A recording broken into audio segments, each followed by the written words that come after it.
Scaffolding അക്കാദമിയുടെ ഒരു എപ്പിസോഡിലേക്ക് എല്ലാവർക്കും സ്വാഗതം. നമ്മൾ ഇന്ന് ഡിസ്കസ് ചെയ്യാൻ വേണ്ടി പോകുന്നത് 10th സ്റ്റാൻഡേർഡിലെ ഫസ്റ്റ് ചാപ്റ്റർ ആയിട്ടുള്ള എഫക്ട്സ് ഓഫ് ഇലക്ട്രിക് കറണ്ട് എന്നുള്ള ചാപ്റ്ററിലെ ജൂൾസ് ലോ ആണ്. അപ്പോൾ ടെക്സ്റ്റ് വായിക്കുന്ന സമയത്ത് നമുക്ക് മനസ്സിലാവും സംഭവം കുറച്ച് കൺഫ്യൂസിംഗ് ആയിട്ടാണ് അവരത് ടെക്സ്റ്റിൽ പ്രസന്റ് ചെയ്തിട്ടുള്ളത്. പുതിയ കുറെ കാര്യങ്ങൾ അവൾ പറഞ്ഞിട്ടുണ്ട്. അതേപോലെ തന്നെ പഴയ ടെക്സ്റ്റിലുള്ള അക്കാര്യങ്ങളും അവരെന്ത് ചെയ്തിട്ടുണ്ട്, നമ്മളുടെ ടെക്സ്റ്റിലേക്ക് കൊണ്ടുവന്ന് വെച്ചിട്ടുണ്ട്. അപ്പോൾ ഇതെല്ലാം കൂടെ വായിക്കുന്ന സമയത്ത് സ്വാഭാവികമായും 10ാം ക്ലാസ്സിലെ ഒരു കുട്ടി എന്നുള്ള രീതിയിൽ നമ്മൾ നോക്കുന്ന സമയത്ത് നമുക്ക് കൺഫ്യൂസിംഗ് ആയിട്ടുള്ള കുറേ കാര്യങ്ങൾ അതിനകത്ത് കാണുന്നതായി തോന്നാം. പക്ഷേ സംഭവം സിമ്പിളൊക്കെ തന്നെയാണ്. അപ്പോൾ നമ്മൾ ഇന്ന് ഡിസ്കസ് ചെയ്യാൻ വേണ്ടി പോകുന്നത് മറ്റൊന്നുമല്ല, ജൂൾസ് ലോ ആണ്. ജൂൾസ് ലോ ഡയറക്റ്റായി നമ്മൾ ആ സ്റ്റേറ്റ്മെന്റ് പറയുന്നതിന് മുന്നേ ടെക്സ്റ്റിൽ കുറേ കാര്യങ്ങൾ ഇങ്ങനെ പറയുന്നുണ്ട്. ഒരു ചിത്രം കൊടുക്കുന്നുണ്ട്. ചിത്രം എന്ന് പറഞ്ഞാൽ ഒരു സർക്യൂട്ട് ഡയഗ്രാം കൊടുക്കുന്നുണ്ട്. അതിനകത്ത് ഹീറ്റ് പ്രൊഡ്യൂസ് ചെയ്യുന്നുണ്ട് പറയുന്നുണ്ട്. പിന്നെ അതിന് വേറെ എന്തെല്ലോ ഇക്വേഷൻസ് ഉണ്ടാക്കുന്നുണ്ട്. അങ്ങനെ ലാസ്റ്റ് നമ്മളുടെ ജൂൾസ് ലോ ആയിട്ടുള്ള H=I²RT എന്നുള്ള ആ ഇക്വേഷനിലേക്ക് നമ്മൾ എത്തിച്ചേരും. അപ്പോൾ ആ ടെക്സ്റ്റ് സംസാരിച്ചിട്ടുള്ള അതേ രീതിയിൽ അത് വായിക്കുമ്പോൾ ഇതെന്ത് തേങ്ങയാണെന്ന് തോന്നാതിരിക്കാൻ വേണ്ടി നമ്മൾ എന്ത് ചെയ്യാണ്, നമ്മൾ അതിങ്ങനെ പറഞ്ഞു വരാൻ വേണ്ടി പോവാണ്. അപ്പോൾ ആദ്യം നമ്മൾ എവിടെയാണ് തുടങ്ങുന്നത്, ടെക്സ്റ്റിലുള്ള ഒരു സർക്യൂട്ട് ഡയഗ്രാം ഉണ്ട്, അത് വെച്ച് തന്നെ നമുക്ക് തുടങ്ങാം. അപ്പോൾ അതിനകത്തുള്ളത് ഒരു കോയിലുണ്ട്, ഒരു സർക്യൂട്ട് വയറുണ്ട്, ഒരു ബാറ്ററി ഉണ്ട്, പിന്നെ ഒരു സ്വിച്ച് ഉണ്ട്. ഇത്രയും കാര്യങ്ങളാണ് നമുക്കിവിടെ ഉള്ളത്. ആദ്യം സ്വിച്ച് എന്താണ്, ക്ലോസ് ചെയ്തിട്ടില്ല, അതായത് ഓപ്പൺ ചെയ്തിരിക്കുന്ന സ്വിച്ച് ആണ് എന്ന് വെച്ചിട്ടുണ്ടെങ്കിൽ എന്താ അതിനർത്ഥം, അതിനകത്തൂടെ കറണ്ട് ഒഴുകുന്നില്ല. അങ്ങനെ ഒഴുകാതിരിക്കുന്ന സമയത്ത് എന്താ, നമ്മളുടെ കോയിലിൽ പ്രത്യേകിച്ച് ഒന്നും തന്നെ സംഭവിക്കുന്നില്ല. ഇനി നമ്മൾ എന്താ ചെയ്യാൻ പോകുന്നതെന്ന് വെച്ചിട്ടുണ്ടെങ്കിൽ നമ്മൾ ഈ സ്വിച്ച് ഓണാക്കും. ഓണാക്കുന്ന സമയത്ത് കറണ്ട് ഒഴുകും. അപ്പോൾ ഈ കോയിലിൽ എന്തോ സംഭവിക്കാൻ പോവും. അപ്പൊ അതിനു മുന്നേ ഞാനൊരു കാര്യം പറയാൻ വേണ്ടി വിട്ടുപോയി. നമ്മളുടെ ഈ കോയിൽ എന്ന് പറയുന്നത് മറ്റാരുമല്ല, നിക്രോം വയറാണ്. നിക്രോം വയർ ഏത്, ഈ ചുരുട്ടി വെച്ചിരിക്കുന്ന കോയില് നിക്രോം വയറാണ്.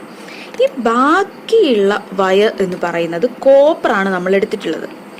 പൊതുവെ നമ്മൾ കണക്റ്റിംഗ് വയറായി കോപ്പറാണ്, അതിപ്പോൾ ചെറിയ സർക്യൂട്ട് ആയാലും വലിയ സർക്യൂട്ട് ആയാലും നമ്മൾ ഇൻസുലേറ്റഡ് ആയിട്ടുള്ള കോപ്പർ വയർ, ഇൻസുലേറ്റഡ് എന്ന് പറഞ്ഞിട്ടുണ്ടെങ്കിൽ അതിൻ്റെ പുറത്ത് നമ്മളിങ്ങനെ ത്രെഡൊക്കെ ചുറ്റിയിട്ടുള്ള കോപ്പർ വയറാണ് നമ്മൾ പൊതുവെ ലാബിലൊക്കെ യൂസ് ചെയ്യുക.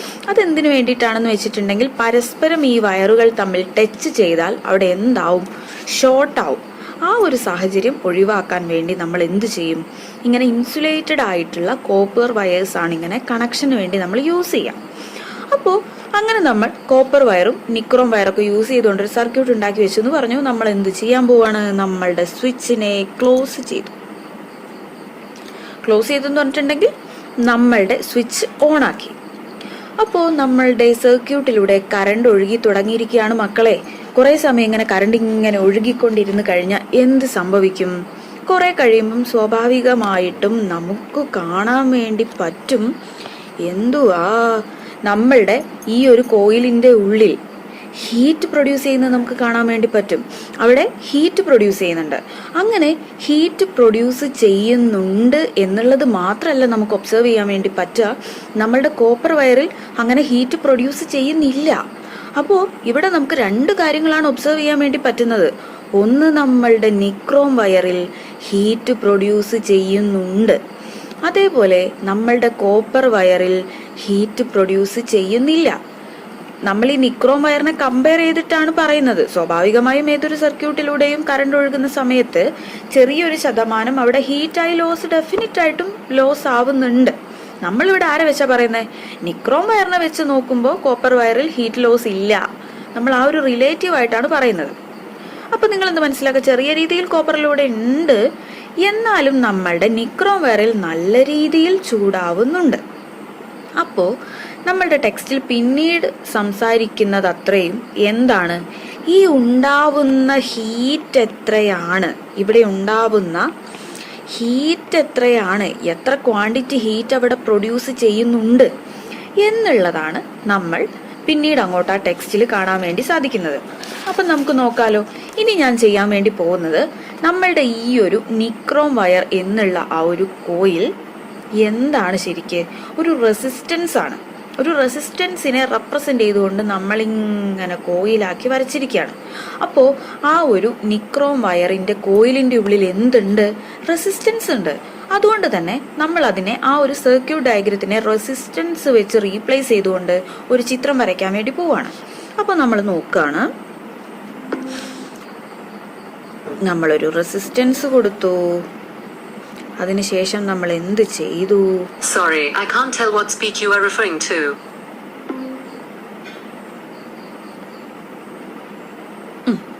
നമ്മൾ എന്ത് ചെയ്തിട്ടുണ്ട്?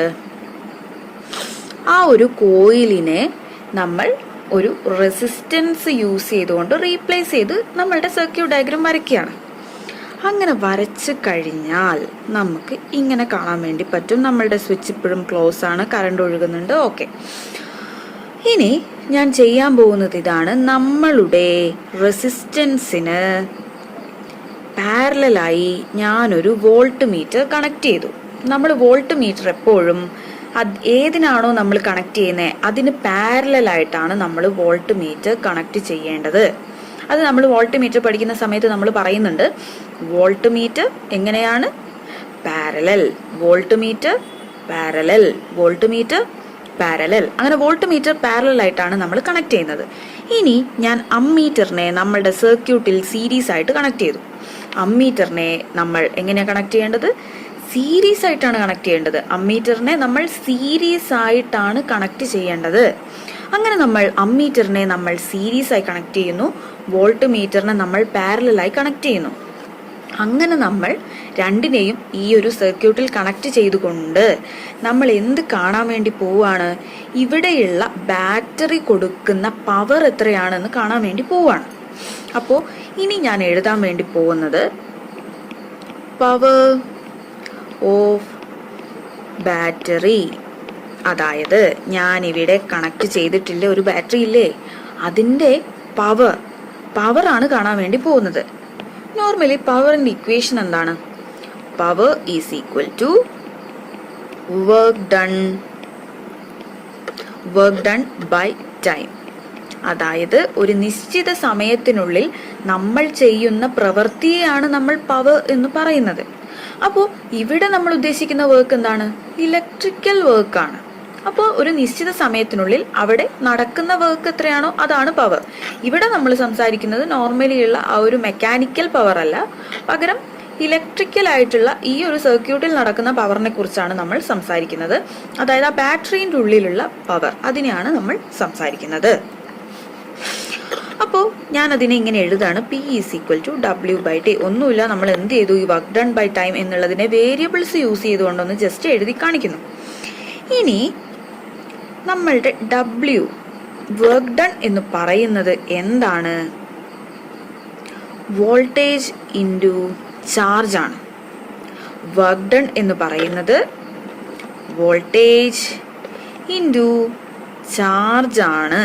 അതിന് നമ്മൾ W is equal to VQ എന്ന് എഴുതി കാണിക്കുന്നു.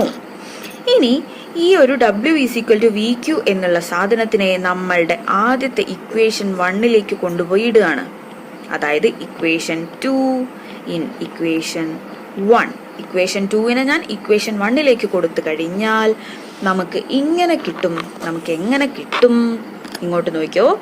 P is equal to VQ. ഇപ്പൊ ഞാൻ Wന് പകരം VQ എന്ന് കൊടുത്തിട്ടുണ്ട് ബൈ T. ഇനി ഇങ്ങോട്ട് നോക്കണേ. നമ്മൾ കറണ്ടിന്റെ ഇക്വേഷൻ പണ്ട് മുതലേ പഠിക്കുന്നുണ്ട്. I is equal to Q by T. I is equal to Q by T. അതാണ് നമ്മളുടെ ആ ഒരു ഇക്വേഷൻ. അങ്ങനെ നമ്മൾ എന്ത് ചെയ്യാൻ പോവാണ്? ഈ Q ബൈ T എന്നുള്ള ആ സാധനത്തിനെ ഞാൻ I വെച്ച് എന്ത് ചെയ്യാൻ പോവാണ്? റീപ്ലേസ് ചെയ്യാൻ വേണ്ടി പോവാണ്. എന്ന് വെച്ചിട്ടുണ്ടെങ്കിൽ ഈ ഒരു സാധനത്തിനെ നമ്മളുടെ ഇക്വേഷനിലേക്ക് നമ്മൾ സബ്സ്റ്റിറ്റ്യൂട്ട് ചെയ്യാൻ വേണ്ടി പോവാണെന്ന്. അപ്പോൾ എൻ്റെ ഇക്വേഷൻ ഇങ്ങനെ മാറാണ്. P is equal to VI. P is equal to VI. അപ്പം നമ്മൾ എന്ത് ചെയ്തിട്ടുണ്ട്? Power is equal to VI എന്നുള്ള ഇക്വേഷൻ നമ്മൾ ഉണ്ടാക്കിയിട്ടുണ്ട്.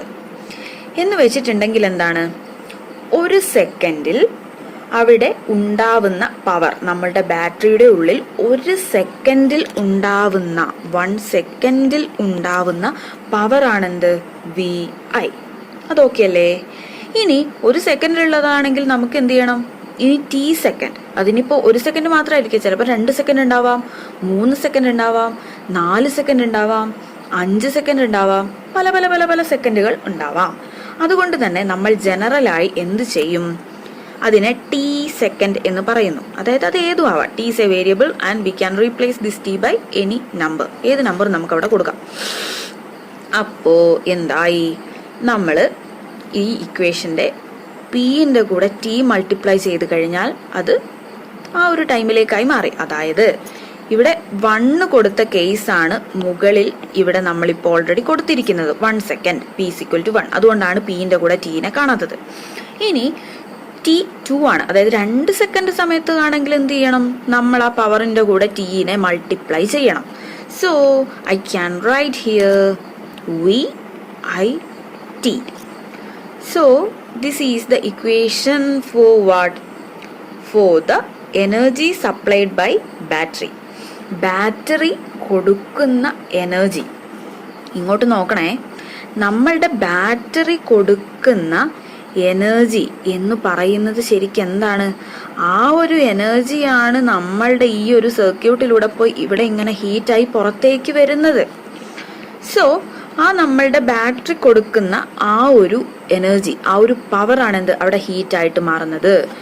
So I can replace this power to what? To heat. നമുക്കതിനെ ഹീറ്റ് എന്ന് റെപ്രസെന്റ് ചെയ്യാം. H is equal to V I and T. So this V is the voltage, I is the current and T is the time and H is the heat produced in the coil. അപ്പോൾ ഇത്രയും കാര്യങ്ങൾ നമ്മൾ പറഞ്ഞു. ഇത്രയും നമ്മളുടെ ടെക്സ്റ്റിൽ പറയുന്നുണ്ട്. ആ കാര്യങ്ങളാണ് നമ്മളിപ്പോൾ ഇവിടെ ഡിസ്കസ് ചെയ്തത്. ഇത്രയും ഓക്കെ അല്ലേ? ഇനി ഞാൻ ചെയ്യാൻ വേണ്ടി പോകുന്ന അടുത്ത കാര്യം ഇതാണ്. നമ്മളുടെ ഇക്വേഷനിൽ നമ്മൾ ഓംസ് ലോ ഇൻട്രൊഡ്യൂസ് ചെയ്യാൻ വേണ്ടി പോവാണ്. ഓംസ് ലോ നമുക്ക് ഓൾറെഡി അറിയാവുന്ന ഒരു കാര്യമാണ്. അതായത് എന്തെന്ന് പറഞ്ഞിട്ടുണ്ടായിരുന്നു? നമ്മളുടെ ഒരു സർക്യൂട്ടിൽ ടെമ്പറേച്ചർ കോൺസ്റ്റന്റ് ആണെങ്കിൽ വോൾട്ടേജ് കറണ്ടിന് ഡയറക്ട്ലി പ്രപ്പോർഷണൽ ആയിരിക്കും എന്നുള്ളതാണ് ഓം പറയുന്നത്. അപ്പൊ അതിന്റെ ഇക്വേഷനായിട്ട് V is equal to IR. നമ്മളിങ്ങനെ ഷോർട്ട് കട്ട് ആയിട്ടൊക്കെ ഓർത്ത് വെക്കാൻ വേണ്ടി പറയും IR. ഈ IR ഒക്കെ അല്ലേ? അപ്പൊ ആ ഒരു സാധനത്തിന് ഓർത്ത് വെച്ച് കഴിഞ്ഞാൽ V is equal to IR. ആ ഒരു സംഭവം ഓർത്ത് വെക്കാൻ വേണ്ടി പറ്റും. V is equal to IR. അതാണ് എന്ത്? ഓംസ് ലോയിന്റെ ഇക്വേഷൻ. അപ്പോ ഇനി ഓംസ് ലോയിന്റെ V is equal to IR എന്നുള്ള ആ ഒരു സാധനം നമ്മളുടെ ഇക്വേഷനിലേക്ക് കൊണ്ടുപോകാൻ വേണ്ടി പോവാണ്. ഇപ്പൊ നമ്മളുടെ കയ്യിലുള്ള ഇക്വേഷൻ എന്താ? H is equal to V I and T. Voltage, current and time. So in this equation we can see here the voltage V and we are going to put this V is equal to IR on this equation. So സംഭവം വളരെ simple ആണ്. ഞാൻ ഈ മുകളിലുള്ള ഇക്വേഷന് A എന്ന് കൊടുക്കുന്നു, താഴെയുള്ള ഇക്വേഷന് ഞാൻ B എന്ന് കൊടുക്കുന്നു. We are putting this B on this equation A. അതാണ് നമ്മളുടെ പരിപാടി. So what happens? H is equal to I, R and IT. അതായത് വിനെ ഞാൻ IR എന്ന് മാറ്റി എഴുതി ബാക്കിയുള്ള ഐയും ടിയും ഞാൻ അവിടെ തന്നെ കൊടുത്തു. ഇനി ഇങ്ങോട്ട് നോക്കിയോ, ഇവിടെയുള്ള ഐയും ഇവിടെയുള്ള ഐയും, ഈ രണ്ടും ഐയും ഒരേ കറണ്ട് അല്ലേ, ഒരേ ഐ അല്ലേ? അപ്പൊ നമുക്ക് എന്ത് ചെയ്യാം? അതിനെ രണ്ടിനെയും നമുക്ക് സ്ക്വയർ ആയി എഴുതിക്കൂടെ? This 2I, I into I. നമുക്കറിയാം I into I എന്ന് പറഞ്ഞാൽ എന്താ എന്ന് പറഞ്ഞാൽ I സ്ക്വയർ RT. ഇതാണ് നമ്മളുടെ ജൂൾസ് ലോയിന്റെ ഇക്വേഷൻ. H is equal to I square RT. സംഭവം വളരെ സിമ്പിൾ ആണ്. പക്ഷേങ്കിൽ നമ്മളുടെ ടെക്സ്റ്റിൽ എന്താണ്, കുറെ അത് പറയുന്നു ഇത് പറയുന്നു, കുറെ ഇതിന്റെ ഇടയിൽ കൂടെ ഇങ്ങനെ പുട്ടിന് പീരിടുന്ന പോലെ കുറച്ച് ഇക്വേഷൻ കൊടുക്കുന്നു. ഇതൊക്കെ ഇങ്ങനെ വരുന്ന സമയത്ത് സ്വാഭാവികമായും 10ാം ക്ലാസ്സിൽ പഠിക്കുന്ന ഒരു കുട്ടിക്ക് അത് വായിക്കുന്ന സമയത്ത് പ്രശ്നം വരും.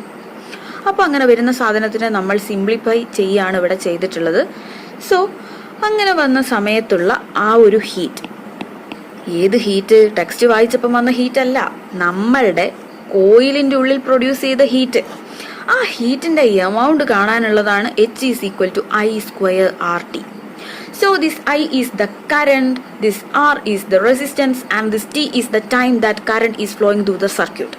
So നമ്മൾ ഇങ്ങോട്ട് നോക്കിക്കഴിഞ്ഞാൽ നമുക്കിതിൻ്റെ ഇക്വേഷൻ നമ്മൾ ഓൾറെഡി പറഞ്ഞു കഴിഞ്ഞിട്ടുണ്ട്. H=I²RT. സോ ഇനി നമുക്ക് എന്താണ്, ഏതൊരു ലോയ്ക്കും ഒരു സ്റ്റേറ്റ്മെന്റ് ഉണ്ടാവും, നമ്മളത് പഠിക്കേണ്ട ആവശ്യമുണ്ട്. സോ ആ ഇക്വേഷൻ്റെ ആ ഒരു സ്റ്റേറ്റ്മെന്റ് ആണ് നമ്മൾ പഠിക്കാൻ പോകുന്നത്. ഇവിടെ നമുക്ക് കുറച്ച് അഡ്വാൻറ്റേജ് എന്താണെന്ന് വെച്ചിട്ടുണ്ടെങ്കിൽ, എന്താണോ നമ്മളുടെ ഇക്വേഷൻ ആ ഒരു സാധനത്തിന് നമ്മൾ അതേപടി ഇവിടെ സ്റ്റേറ്റ്മെന്റ് ആക്കി എഴുതി വെച്ചിരിക്കുന്നതാണ് ഈ ജൂൾസ് ലോ എന്ന് പറയുന്നത്.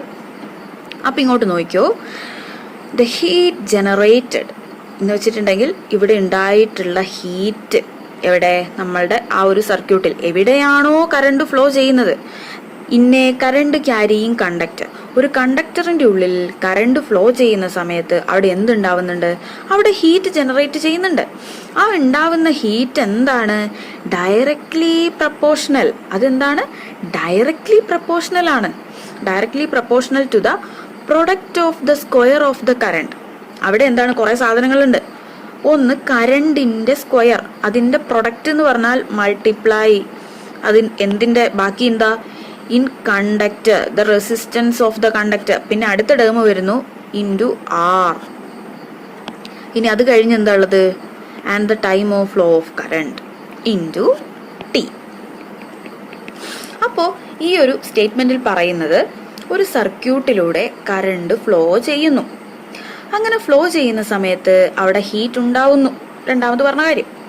അങ്ങനെ ഹീറ്റ് ഫ്ലോ ചെയ്യുന്നത് ഡയറക്ട്ലി പ്രപ്പോർഷണൽ ആണ്. എന്തിന്, കറണ്ട് ഫ്ലോ ചെയ്യുന്നതിന്, അവിടെയുള്ള റെസിസ്റ്റൻസിന്. പിന്നെ അടുത്തെന്താ, അവിടെയുള്ള എത്രത്തോളം സമയമാണോ ആ ഒരു സർക്യൂട്ടിലൂടെ കറണ്ട് ഫ്ലോ ചെയ്യുന്നത് ആ സമയം.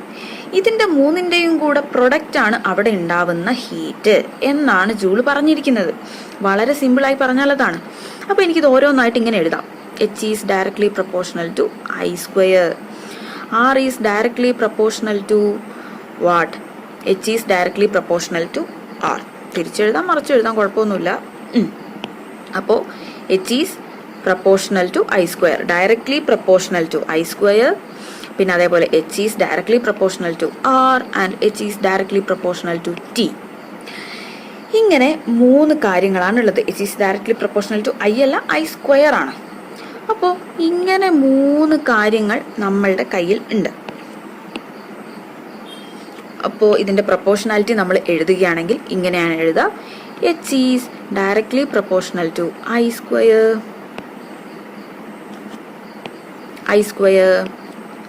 H is directly proportional to R and H is directly proportional to T. ഈ മൂന്ന് സാധനങ്ങളെ ഒരുമിച്ച് എഴുതിയതാണ് മുകളിൽ കാണുന്ന ഈ ഇക്വേഷൻ. ഈ മൂന്ന് കാര്യങ്ങളാണ് നമ്മളുടെ ഈ ഒരു സ്റ്റേറ്റ്മെന്റിലും പറയുന്നത്. സോ ഈ മൂന്ന് കാര്യങ്ങൾ നമ്മൾ മൾട്ടിപ്ലൈ ചെയ്ത് കഴിഞ്ഞാൽ നമുക്ക് അവിടെ ഉണ്ടാവുന്ന ഹീറ്റ് പ്രൊഡക്ഷൻ എത്രയാണെന്ന് മനസ്സിലാവും. H is equal to I²RT. അപ്പോൾ പറഞ്ഞത് ഓക്കെ ആണ് എന്ന് വിചാരിക്കുന്നു. ഇനി നമുക്ക് രണ്ട് അൾട്ടർനേറ്റീവ് ഇക്വേഷൻസ് കൂടെ പ്രോബ്ലം ചെയ്യാൻ വേണ്ടി നമുക്ക് ആവശ്യമാണ്. ഈ അൾട്ടർനേറ്റീവ് ഇക്വേഷൻസ് എന്നൊക്കെ പറഞ്ഞാൽ വലിയ മാരകമായിട്ടുള്ള സംഭവമൊന്നുമല്ല, വളരെ സിമ്പിളാണ്. നമ്മളിവിടെ ചെയ്യുന്ന എന്താണെന്ന് വെച്ചിട്ടുണ്ടെങ്കിൽ, നമുക്ക് പ്രോബ്ലംസ് ചെയ്യാൻ വേണ്ടി ഈ H is equal to I²RT എന്നുള്ള ഇക്വേഷൻ മാത്രം പോരാ. ഇപ്പം നമ്മളുടെ കയ്യിൽ H is equal to I²RT ഇങ്ങനൊരു ഇക്വേഷൻ ഉണ്ട്. അപ്പോൾ നമ്മളുടെ ക്വസ്റ്റ്യനിൽ നമുക്ക് കറണ്ട് തരുന്നു, റെസിസ്റ്റൻസ് തരുന്നു, ടൈം തരുന്നു. ഇത് മൂന്നും തന്നിട്ട് നമ്മളോട് ഹീറ്റ് കാണാൻ വേണ്ടി പറയുകയാണെങ്കിൽ നമുക്ക് കാണാം. ഇനിയിപ്പോൾ ചില ക്വസ്റ്റ്യനിൽ ഈ I²ഉം Rഉം Tയും ഒന്നും തരണമെന്നില്ല, വേറെ കുറച്ച് ആൾക്കാരെ കൂടെ തന്നിട്ട് നമുക്ക് ഹീറ്റ് കാണാൻ വേണ്ടി പറയും. അങ്ങനെ പറയുന്ന സമയത്ത് നമുക്ക് ഈ ഒരു ഇക്വേഷൻ മതിയാവില്ല. ഇതിൻ്റെ ഉള്ളിൽ നമ്മൾ ഓംസ് ലോ ഒക്കെ കൊടുത്ത് അവിടെ ഇരുന്ന് സോൾവ് ചെയ്യേണ്ടി വരും. അങ്ങനെ അവിടെ ഇരുന്ന് സോൾവ് ചെയ്യുന്നതിന് പകരം നമുക്ക് എന്ത് ചെയ്യാം, നമുക്ക് റെഡിമെയ്ഡായി രണ്ട് ഇക്വേഷൻസ് കൂടി ഉണ്ടാക്കി വെക്കാം. അപ്പോൾ ആ ഇക്വേഷൻസ് ആണെന്ത് നമ്മൾ ഉണ്ടാക്കാൻ പോകുന്നത്. അപ്പോൾ നമ്മൾ ഓൾറെഡി പറഞ്ഞിട്ടുണ്ട് Ohm's law V is equal to IR, H is equal to I²RT എന്നുള്ളതിൻ്റെ അകത്തേക്ക് ഈ എന്താണ് നമ്മളുടെ ഓംസ് ലോയിനെ നമ്മൾ കൊണ്ടുപോയി ഇടാൻ വേണ്ടി പോവാണ്. നമ്മളുടെ h ഈസ് ഈക്വൽ ടു I²RTന്റെ ആദ്യത്തെ ഐക്കുള്ളിലേക്കാണ് നമ്മൾ ആരെ കൊടുക്കാൻ പോകുന്നത്? ഓംസ് ലോയിനെ കൊടുക്കാൻ വേണ്ടി പോകുന്നത്. അപ്പോൾ ഓംസ് ലോയിന്റെ ഈ ഒരു ഇക്വേഷനിൽ നിന്ന് എനിക്ക് I എന്തെഴുതാം? I ഈസ് ഈക്വൽ ടു ഇവിടെയുള്ള R എന്ന് പറയുന്നത് മൾട്ടിപ്ലിക്കേഷൻ ആണ്. അവൻ ഇക്വേഷന്റെ അപ്പുറത്തേക്ക് പോകുമ്പോൾ എന്തായിട്ട് മാറും? ഡിവിഷൻ ആയിട്ട് മാറും. So V/R. എപ്പോഴും ഇക്വേഷന്റെ ഒരു സൈഡിൽ നിന്നും അപ്പുറത്തെ സൈഡിലേക്ക് മാറ്റുന്ന സമയത്ത് മൾട്ടിപ്ലിക്കേഷൻ ആണെങ്കിൽ അത് ഡിവിഷനായും ഡിവിഷൻ ആണെങ്കിൽ അത് മൾട്ടിപ്ലിക്കേഷനായും മാറും. അപ്പോൾ അത് ഓക്കെ ആണെന്ന് വിചാരിക്കുന്നു. സോ നമ്മളുടെ h is equal to V/R. ഇതാണ് നമ്മളുടെ I. ഇവിടെ വെറും I മാത്രമല്ല ഉള്ളത്, ആരുണ്ട്? സ്ക്വയർ ഉണ്ട്. സ്ക്വയർ കൊടുക്കുന്നു RT. അപ്പം ഞാൻ ഈ സ്ക്വയറിനെ സ്പ്ലിറ്റ് ചെയ്ത് എഴുതാണ് V²/R² into R into T. So I can cut this R and ഈ സ്ക്വയറിൻ്റെ അകത്ത് R. ഈ R² എന്ന് പറഞ്ഞാൽ എന്താണ്? R into R. അപ്പോൾ അതിൻ്റെ അകത്ത് ഒരു R കട്ടായി. So finally the equation is V²T/R. H is equal to V²T/R. So this is the second equation for heat generation in the circuit. അപ്പോൾ നമ്മളുടെ ക്വസ്റ്റ്യനിൽ നമുക്ക് വോൾട്ടേജ് തരുന്നു, ഇത്ര സമയം കറണ്ട് ഒഴുകി എന്ന് പറയുന്നു, പിന്നെ അവിടെയുള്ള റെസിസ്റ്റൻസും തരികയാണെങ്കിൽ നമുക്ക് ഹീറ്റ് ജനറേഷൻ കാണാൻ നമുക്ക് ഈ രണ്ടാമത്തെ ഇക്വേഷൻ യൂസ് ചെയ്താൽ മതി. This is the second equation. ആദ്യത്തെ നമ്മളുടെ h is equal to I²RT. ഇനി മൂന്നാമത്തെ ഇക്വേഷൻ എന്ന് പറയുന്നത് നമ്മൾ തുടങ്ങിയത് അവിടെ നിന്നായിരുന്നു. അതായത് നമ്മളുടെ ഓംസ് ലോയിൻ്റെ ആ ഒരു സാധനം കൊടുത്ത് നമ്മൾ ചെയ്തിട്ടുണ്ടായിരുന്നു. അതൊന്നും കൂടെ പറയാം. h ഈസ് ഈക്വൽ ടു I²RTക്കുള്ളിൽ നമ്മൾ ആദ്യം ഐക്കാണ് സബ്സ്റ്റിറ്റ്യൂഷൻ കൊടുത്തത്. ഇവിടെ നമ്മൾ ആറിനാണ് സബ്സ്റ്റിറ്റ്യൂഷൻ കൊടുക്കുന്നത്. അപ്പോൾ അങ്ങനെ ആറിന് സബ്സ്റ്റിറ്റ്യൂഷൻ കൊടുക്കുന്ന സമയത്ത് ഇങ്ങോട്ട് നോക്കിയോ, നമ്മളുടെ V is equal to IR ആണ്. അപ്പം നമ്മൾ ആറിനെ ഇവിടെ വെച്ചുകൊണ്ട് ഐനെ ഇക്വേഷൻ്റെ ഇപ്പുറത്തേക്ക് കൊണ്ടുപോകുമ്പോൾ എന്തായിട്ട് മാറി? V/I. ആറിൻ്റെ കൂടെ ഒട്ടിച്ചേർന്നിരിക്കുന്ന I എന്ന് പറയുന്നത് മൾട്ടിപ്ലിക്കേഷൻ ആണ്. ഇക്വേഷൻ്റെ ഇടത്ത് സൈഡിലേക്ക് വരുമ്പോൾ എന്താ സംഭവിക്കുക? ഇടത്ത് സൈഡിലേക്ക് വരുമ്പോൾ അത് ഡിവിഷനായിട്ട് മാറും. So here R is equal to V/I. ഇവനെയാണ് നമ്മൾ നമ്മളുടെ ഇക്വേഷൻ്റെ ആറിലേക്ക് കൊണ്ടുപോയി ഇടാൻ വേണ്ടി പോകുന്നത്. So h is equal to I² V/I into T. അപ്പോൾ ഇവിടെ I² എന്ന് പറഞ്ഞാൽ എന്താ? I² is equal to I into I ആണ്. ഐനെ 2 തവണ മൾട്ടിപ്ലൈ ചെയ്യുന്ന സാധനത്തിനെയാണ് ഞാൻ I² എന്നെഴുതിയിട്ടുള്ളത്. സോ അതിനകത്തുള്ള ഒരാൾ കട്ടായി പോവും. അതായത് ഞാനിവിടെ കട്ട് ചെയ്തു. So VIT. അത് IVT എന്നാണ് അവിടെ ഉള്ള ആ ഒരു ഓർഡർ. ഞാൻ പറയേണ്ട ഒരു സുഖത്തിന് VIT എന്ന് എഴുതി. h is equal to VIT. This is the second equation. This is the third equation. What? For finding the heat generation in the circuit. നമുക്ക് തരുന്ന ക്വസ്റ്റ്യനിൽ voltage, current, flow of time of current, ആ current ഒഴുകുന്ന ആ ഒരു സമയം, അത് മൂന്നും തരികയാണെങ്കിൽ നമ്മൾ ഹീറ്റ് ജനറേഷൻ കാണാൻ വേണ്ടി യൂസ് ചെയ്യേണ്ട ഇക്വേഷൻ ഏതാ? ഈ മൂന്നാമത് തന്നിരിക്കുന്നത്. സോ നമ്മളുടെ കയ്യിൽ ഇപ്പോൾ 3 ഇക്വേഷൻസ് ഉണ്ട്. h is equal to I²RT. ഇതാണ് ഒന്നാമത്തെ ഇക്വേഷൻ. രണ്ടാമത്തത് h is equal to V²T/R. And the third one is h is equal to VIT. So നമ്മളുടെ കയ്യിൽ 3 ഇക്വേഷൻ ഉണ്ട്. ഒന്നുകൂടെ h is equal to I²RT. അടുത്തത് V²T/R. h is equal to V²T/R and h is equal to VIT. ഒന്നുകൂടെ h is equal to I²RT and h is equal to V²T/R and h is equal to VIT. ഒന്നുകൂടെ h is equal to I²RT. h is equal to I²RT and h is equal to V²T/R and the final one is h is equal to VIT. അപ്പോൾ ഈ ഒരു video കാണുന്ന ഒരു കുട്ടി ഈ 3 ഇക്വേഷൻസും ഇതിനോടകം തന്നെ പഠിച്ചിട്ടുണ്ടാവും. അതിനു വേണ്ടിയിട്ടാണ് വീണ്ടും റിപ്പീറ്റ് ചെയ്ത് പറഞ്ഞത്. സോ ഈ ഒരു ചെറിയൊരു സമയം ഈ ഒരു ചാനലിൽ സ്പെൻഡ് ചെയ്ത സമയത്ത് നിങ്ങൾക്ക് ആ ഫസ്റ്റ് ചാപ്റ്ററിലുള്ള ജൂൾസ് ലോ എന്നുള്ള കൺസെപ്റ്റ് ക്ലിയർ ആയി എന്ന് വിചാരിക്കുന്നു. അതുമാത്രമല്ല, ഈ ഒരു ജൂൾസ് ലോയിലുള്ള ആ ഒരു പ്രോബ്ലംസ് വളരെ ഇമ്പോർട്ടൻ്റ് ആണ്. പൊതുവെ ക്വസ്റ്റ്യൻസിലൊക്കെ കാണാറുണ്ട് ഈ പാർട്ട് എ പാർട്ട് ബി, അതിനകത്തൊക്കെ ഇങ്ങനെ മാത്തമാറ്റിക്കൽ പ്രോബ്ലംസ് സോൾവ് ചെയ്യാൻ വരും. അപ്പോൾ സോൾവ് ചെയ്യണമെങ്കിൽ നമുക്ക് മാത്തമാറ്റിക്കലായിട്ട് ആ ഇക്വേഷൻസ് അറിയണ്ടേ? അപ്പോൾ അതിന് വേണ്ടിയിട്ടാണ് ഇങ്ങനെ ഒരു ക്ലാസ് എടുത്തിട്ടുണ്ടായിരുന്നത്. പറഞ്ഞതൊക്കെ ക്ലിയർ ആയി എന്ന് വിചാരിക്കുന്നു. നിങ്ങൾക്ക് ഈ പറഞ്ഞിട്ടുള്ള കാര്യങ്ങൾ ഹെൽപ്ഫുള്ളായി എന്ന് തോന്നുന്നുണ്ടെങ്കിൽ മാത്രം ഈ ചാനൽ സബ്സ്ക്രൈബ് ചെയ്യുക. അതിനുശേഷം എന്ത് ചെയ്യുക? നിങ്ങളുടെ ഫ്രണ്ട്സിനും ഷെയർ ചെയ്ത് കൊടുക്കുക. അതുമാത്രമല്ല, ഞങ്ങൾ ഓൺലൈനായിട്ട് ക്ലാസ് പ്രൊവൈഡ് ചെയ്യുന്നുണ്ട്. നിങ്ങൾക്ക് താല്പര്യമുണ്ടെങ്കിൽ ഈ താഴെ തന്നിരിക്കുന്ന നമ്പറിൽ കോൺടാക്റ്റ് ചെയ്യാവുന്നതാണ്. അപ്പോൾ നമുക്ക് പുതിയൊരു ടോപ്പിക്കുമായി അടുത്ത ദിവസം കാണാം. Thank you.